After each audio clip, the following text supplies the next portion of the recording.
এখন এই হুজুরে যে ভাবে চ্যালেঞ্জ ছুড়ে দিছে, পারলে গিয়াসউদ্দিন তাহিরি আর তেহারি যেন তার চ্যালেঞ্জটা গ্রহণ করে। সে যদি এক মায়ের জন্ম হয়ে থাকে, মায়ের দুধ খেয়ে থাকে, তাহলে যেন এই চ্যালেঞ্জটা সে গ্রহণ করে। আপনার নাম্বারটা একটু দিবেন। গিয়াসউদ্দিন তাহিরির পিছনে নামাজ হবে না। জি, তাহিরির পিছনে যদি কেরাত শুদ্ধ না হয় তাহলে তার পিছনে নামাজ জায়েজ নাই। তাহিরি তেহারি এগুলো বলা হয় কেন?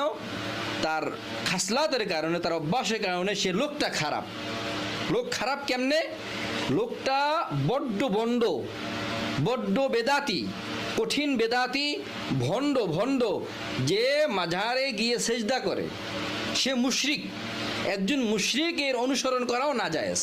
যারা আছে তাহিরির দলের ভণ্ড, যারা আছে মাজার পূজারী, এই ধরনের তাহিরি গ্রুপের মাজার পূজারীদের আল্লাহ পাক রব্বুল আলামিন তাদেরকে দুনিয়াতে শাস্তি দিবেন। এখনো খতিব আছেন, মসজিদে নামাজ পড়াইতেছেন, কিন্তু আপনি এত বড় একজন খতিব হয়ে একজন